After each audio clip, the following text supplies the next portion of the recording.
Marcus was 39 years old, an HVAC technician with a salary of $61,000 a year, and his life had become a low, suffocating hum of resentment. The source of that hum was currently sitting in his favorite armchair, a worn but comfortable lazy boy he'd paid $900 for 5 years ago, flicking through channels with a discontented sigh. Loretta, his mother-in-law, had been living in their modest West Boulevard bungalow for 6 months, and each day felt like a year. The house, once his sanctuary, now felt like a cage.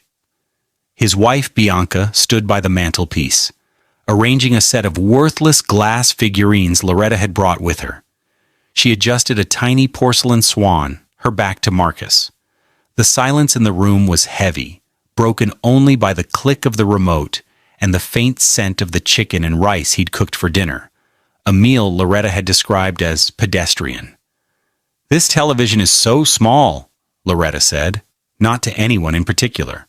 It was a 42-inch Samsung, a perfectly fine television that had cost Marcus $650 on a Black Friday deal. "In my condo in Ballantyne, I had a 60-inch. You could see the pores on the news anchor's face." Marcus didn't respond. He was sitting at their small dining table, a $500 oak set from a local furniture store, staring at a pile of bills. The electric bill was up 20% thanks to Loretta's insistence on keeping the thermostat at a sweltering 78 degrees, even in the Charlotte spring. His hands, calloused from years of installing and repairing air conditioning units, rested on the polished wood. He felt a familiar tightness in his chest. Bianca finally turned, her face a mask of practiced patience. "Mother, we've talked about this. We're helping you out. We have to be a little more frugal." "Frugal?" Loretta scoffed, her eyes landing on Marcus. "Is that what we're calling it? I call it cheap." It was a small, 2-bedroom bungalow on a quiet street in the West Boulevard neighborhood, built in the 1950s. It wasn't glamorous, but it was theirs. The price was $175,000, a fortune to him. His down payment had been $20,000, every penny he'd saved from a decade of working overtime, of climbing into sweltering attics and crawling through damp crawl spaces. Bianca, who was then working as a receptionist at a law firm for $42,000 a year, had contributed nothing to the down payment, promising to help furnish the place. He remembered their first weekend there, painting the living room a soft, hopeful yellow. They'd ordered a $25 pizza and eaten it on the floor, their backs against the wall, dreaming of the future. He'd felt like a king. He was a homeowner, a provider, a husband building a life. He handled the mortgage payments himself. It was simpler that way, he'd told her. His paycheck was steady, reliable. The payment was $1,150 a month, a significant chunk of his take-home pay. But he managed it. He was meticulous. He never missed a payment. He saw the principal slowly shrink, a testament to his hard work. Over 8 years, he had paid $94,000 towards that mortgage, all of it from his own bank account, an account Bianca was not on. Bianca had filled the house with things. A $2,400 sofa from a trendy boutique uptown, a $1,200 dining set that replaced the oak one he'd bought. She had a taste for things that Marcus considered extravagances. She'd buy a $400 dress for a friend's wedding or an $80 bottle of wine for a casual dinner. When he'd gently question the expense, she'd wave a dismissive hand. "We have to live, Marcus. We can't just hoard every penny." He let it go. He wanted her to be happy. He showed his love through acts of service, not arguments over a credit card bill. He was the one who fixed the garbage disposal when it jammed, who patched the drywall when the movers scuffed it, who spent a whole Saturday installing a new ceiling fan in their bedroom, a $150 Hunter fan he'd gotten on sale. He packed her lunch in the mornings when she was running late and made sure her 2018 Honda Civic, a $22,000 car, always had a full tank of gas. 2 years ago, Bianca had lost her job. The law firm downsized. She was devastated. Marcus held her and told her not to worry. "I've got us," he'd said. "Take your time. Find something you love." She never did. She spoke of starting an online business, of getting a real estate license, of becoming a consultant. None of it ever materialized. Her days were spent shopping, having lunch with friends and watching television. The joint credit card bills, which he paid off every month, began to climb. First, it was an extra $200, then $500. Soon it was over $1,000 a month in charges he couldn't account for. Clothes from Belk, lunches at fancy South Park restaurants, subscriptions to services they never used. Still, he paid it. This was his wife. This was his marriage. You weathered the storms together. He had no idea he was weathering it alone, and that she was building a storm of her own. The $94,000 he'd paid into their home, he viewed as an investment in their future. She, it turned out, viewed it as a fund for hers. The first sign of the escalating betrayal came 6 months ago, disguised as a family crisis. Loretta called Bianca, weeping. She was being evicted from her luxury condo in Ballantyne. She'd lost her part-time job as a hostess, she claimed, and had fallen behind on the $2,200 monthly payments. "I have nowhere to go," she'd wailed over the phone. Bianca had come to Marcus with tears in her eyes. "My mother has to come live with us. It's just temporary. Just until she gets back on her feet." Marcus had reservations. His relationship with Loretta had always been strained. She looked at his job, his simple tastes, his quiet nature, with a barely concealed disdain. She was a woman who valued appearances above all else. The right address, the right brands, the right kind of husband for her daughter. An HVAC technician with dirt under his fingernails was not it. But he saw the distress on his wife's face, and he relented. "Of course," he said. "She's your mother. Our home is her home." He had made a critical mistake. Loretta arrived with 6 suitcases, mostly filled with designer clothes he knew she couldn't afford. A $3,000 Gucci handbag. A closet's worth of dresses from boutiques Marcus had never heard of. She immediately began to remake his home in her image. She replaced his simple cotton curtains with heavy, ornate drapes that cost $800 and blocked out all the natural light. She filled the living room with potpourri that gave Marcus a headache. She complained about everything. The coffee was too weak. The mattress in the guest room was too firm. The neighborhood was too loud. Her cruelties were constant and casual. Little verbal paper cuts designed to bleed him dry. One evening, as he was washing his hands for dinner, she looked at them and sneered. "You should really scrub under your nails, Marcus. You have the hands of a common laborer." He looked at his hands. They were the hands that had paid for this house, for the food on the table, for the very sink she was leaning against. He glanced at Bianca, who was setting out the plates. She said nothing. She just pretended not to hear. The silence was an endorsement. That night, the outrage began to accumulate, a slow, hot pressure building in his chest. The financial bleed intensified. Loretta needed things. A new $800 television for her room because the old one was giving her eye strain. Weekly trips to the salon for a $75 manicure and pedicure. Bianca would put it all on the joint credit card. "It's just to help her feel normal again, honey," she'd say. Her confidence is shattered. Marcus's savings account, which once held a comfortable $10,000 cushion, dwindled to less than $2,000.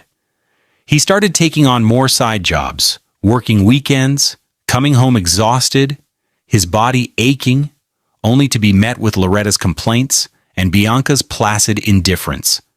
The subject of the Ballantyne condo became a recurring theme. It turned out Loretta hadn't just rented, she'd owned it. And Marcus had a vague, uncomfortable memory of why. Years ago, shortly after they were married, Bianca had asked him to co-sign a loan for her mother. Loretta's credit was poor, and she needed a co-signer to secure the mortgage on the $450,000 property. Bianca had framed it as a simple formality. "You won't have to pay anything, baby. It's just to get her approved." What she'd glossed over was that he wasn't just a co-signer, he was the primary borrower. He had used the $50,000 inheritance from his late father as the down payment, a fact he'd tried to put out of his mind because it felt like a betrayal of his father's memory. Loretta was supposed to make all the payments. And for years, she had, until she stopped. "If you had just been willing to help me with a few payments," Loretta said one night at the dinner table, pushing a piece of roasted chicken around her plate, "I would never have lost my home. A good son-in-law would have stepped up." "We couldn't afford it, Mother," Bianca said softly. But there was an edge to her voice, an accusation aimed at Marcus. He was sitting in his workshop in the small, detached garage, a space that was his last remaining sanctuary. The air smelled of sawdust and motor oil. He was cleaning his tools, a meditative ritual that usually calmed his frayed nerves. He'd just finished wiping down a set of wrenches when his phone, a 3-year-old Samsung Galaxy S9 he'd bought refurbished for $250, buzzed on the workbench. He glanced at the screen. It was an email. The subject line read, "Mecklenburg County Register of Deeds, Document Alert." He frowned. Years ago, when they first bought the house, he'd signed up for a free county service that sent an alert whenever a document was filed against your property. A lien, a mortgage, a deed transfer. It was a simple fraud protection measure. He'd forgotten he'd even done it. He had never received an alert before. His heart began to beat a little faster. He wiped his greasy hands on a rag and picked up the phone. He tapped open the email. His eyes scanned the text. "Dear property owner, this is an automated notification that a new document has been recorded with the Mecklenburg County Register of Deeds office associated with your name and property address. Document type, quitclaim deed. Document ID 2023-QC-481516. Date recorded. Tuesday, April 18th. For more details or to view the document image, please visit our website." Quitclaim deed, Tuesday, 3 days ago. A cold dread washed over him. He fumbled with the phone, his fingers suddenly clumsy. He clicked the link. The county website loaded slowly, each second stretching into an eternity. He entered the document ID. A PDF icon appeared. He tapped it. The document materialized on his small screen. It was a standard legal form, filled with dense black text, but 3 words jumped out at him from the top section. Grantor, Bianca N. Williams. Grantee, Loretta M. Davis. He felt the air leave his lungs. Grantor. The person giving the property away. Grantee. The person receiving it. His eyes darted down the page to the property description. Lot 14, Block 7, Oakwood Park Subdivision. Their address, his address. Bianca had signed the house over to her mother. The room began to tilt. The smell of oil was suddenly nauseating. He scrolled down, his thumb shaking. He saw Bianca's looping, familiar signature at the bottom, and next to it, a notary seal.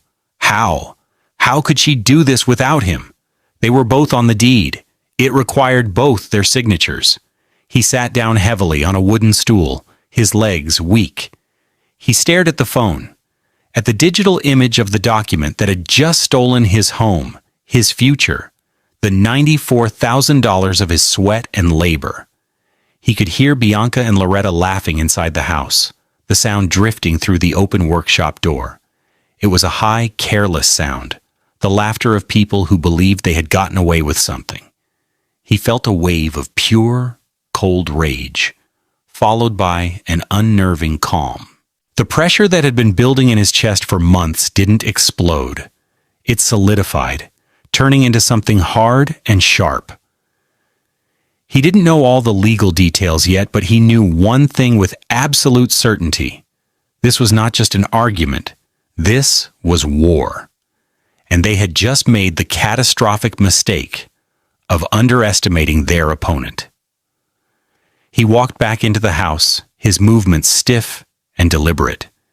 He slipped the phone into his pocket, the screen with the damning deed still illuminated, a cold rectangle pressed against his thigh. Bianca and Loretta were on the couch, watching a reality television show where wealthy women screamed at each other over dinner. They didn't look up as he entered. To them, he was just part of the furniture. He went to the kitchen and poured a glass of water, his hand steady. He drank it down, the cool liquid doing nothing to quench the fire in his gut. He was playing a role now, the part of the beaten-down husband they expected him to be. He had to maintain the facade. He had to wait. An hour later, the performance began. Loretta stood up with a dramatic sigh, turning off the television. "Well, I can't stand it anymore," she announced to the room. "I simply cannot live in a place where I feel so unwelcome, so unappreciated." Bianca rose to her feet, turning to face Marcus. Her expression was one of grave disappointment, as if he'd failed a critical test. "Mother is leaving, Marcus. She's going to go stay with her sister in Gastonia. Because of you." Marcus remained silent, his face a carefully constructed mask of weary confusion. He leaned against the kitchen counter, watching them. "This is your last chance to make this right," Bianca said, her voice dropping to a low, serious tone. She walked towards him, stopping a few feet away. She crossed her arms. "You are going to beg my mother to stay. You are going to get down on your knees and apologize for every single thing you've done to make her feel uncomfortable in this house." Loretta watched from the doorway, a smug, triumphant look on her face. "If you don't," Bianca continued, her voice turning to steel, "then I am leaving with her. Tonight. You will lose both of us. Do you understand me, Marcus? Beg her, or we're both leaving." The ultimatum hung in the air, a declaration of war. They thought they held all the cards. They had the house, or so they believed.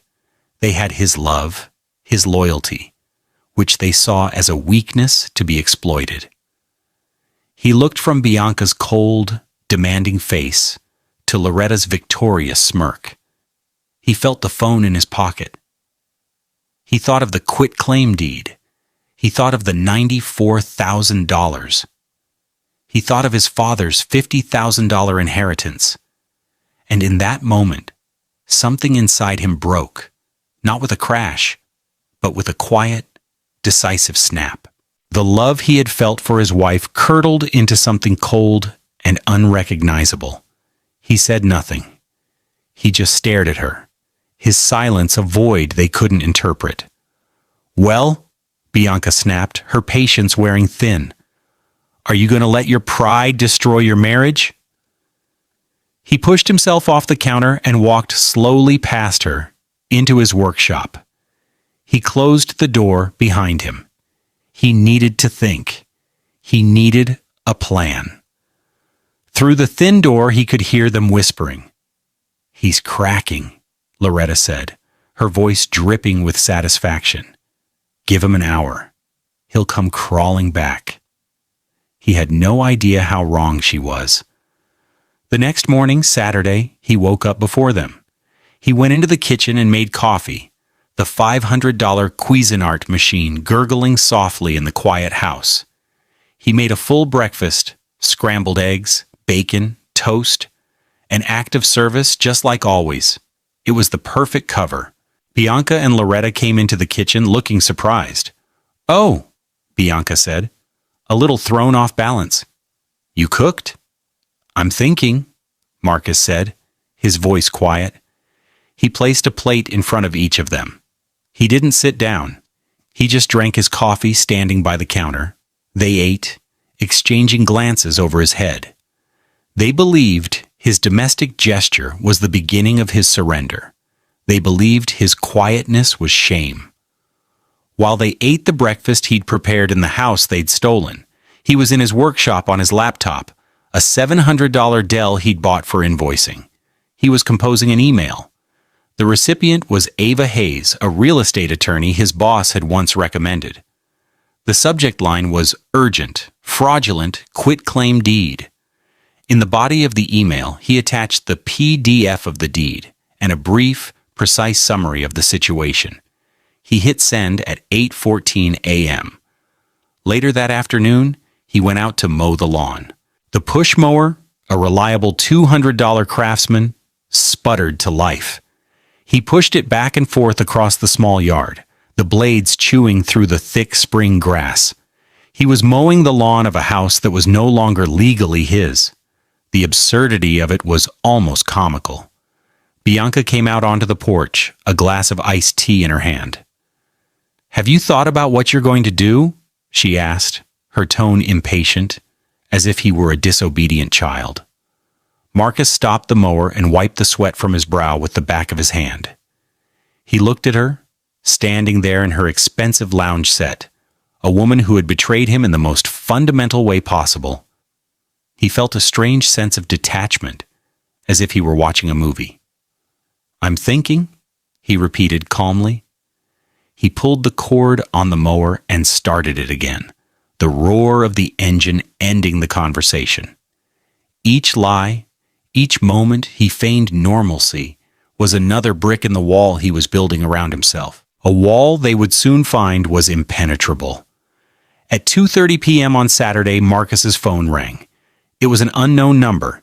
He answered it in his workshop. "This is Marcus Williams." "Mr. Williams, this is Ava Hayes. I received your email. I had a cancellation, and your situation strikes me as time sensitive. Do you have 30 minutes to talk?" Her voice was crisp, professional, and no nonsense. Marcus felt a surge of relief. "Yes, ma'am, I have all the time in the world." They spoke for an hour. He sat on his wooden stool, the workshop door closed, and laid out the entire story. The mortgage he'd paid alone, the $94,000, his father's $50,000 inheritance used for Loretta's condo, the constant insults, the ultimatum. He